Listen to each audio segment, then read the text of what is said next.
बाबे वाली माता जी का ध्यान कराएं, प्रार्थना करें कि ये भगवती जीवन में जिसकी जिसकी प्राप्ति हुई है, बल बुद्धि विद्या धन मान सम्मान व आपकी अनुकंपा से प्राप्त हुआ, आगे भी जो प्राप्त होगा वह भी आपकी अनुकंपा से आपकी कृपा से ही प्राप्त होगा। ऐसा मन में ध्यान करते हुए अंबिकाय नमः का पाठ करें। ओम देहि सौभाग्य आरोग्यम देहि मे परमं सुखम रूपम देहि जयं देहि यशो देहि विजो देहि।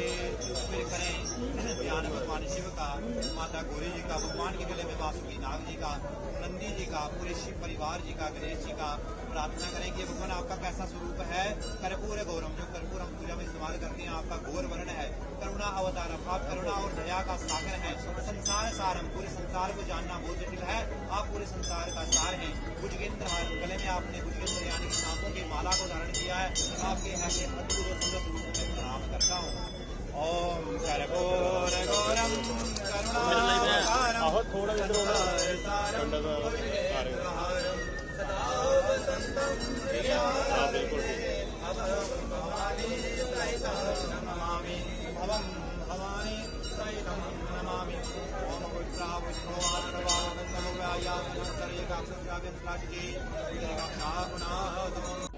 जम्मू कश्मीर में विधानसभा के चुनावों की मतगणना शुरू हो चुकी है। मुझे विश्वास है कि जम्मू कश्मीर की जनता ने दिल खोलकर भारतीय जनता पार्टी और भारतीय जनता पार्टी के सहयोगी मित्र दल और बीजेपी द्वारा समर्थित इंडिपेंडेंट उम्मीदवारों का यकीनन भारतीय जनता पार्टी के सहयोगियों की शानदार जीत होगी। जनता का समर्थन हमें जरूर प्राप्त होगा और जम्मू कश्मीर की अगली सरकार भारतीय जनता पार्टी और हमारे मित्र सहयोगी दलों के साथ यहां मिलकर बनेगी। लेकिन एग्जिट पोल में तो सिर्फ एनसी कांग्रेस का बढ़त। चलिए, चंद घंटों का खेल बचा है। मुझे उम्मीद है कि जिस प्रकार पिछले 10 वर्षों में हमारे देश के यशस्वी प्रधानमंत्री मोदी साहब, माननीय गृह मंत्री अमित शाह साहब और हमारी सरकार ने यहाँ काम किए हैं, जम्मू कश्मीर में अमन शांति खुशहाली आई है, जम्मू कश्मीर ने डेवलपमेंट के नए मकाम छुए हैं। यकीनन जम्मू कश्मीर की जनता दिल खोलकर बीजेपी को समर्थन देगी। अब चंद घंटों का खेल बना है, गिनती वोटों की गिनती शुरू हो चुकी है।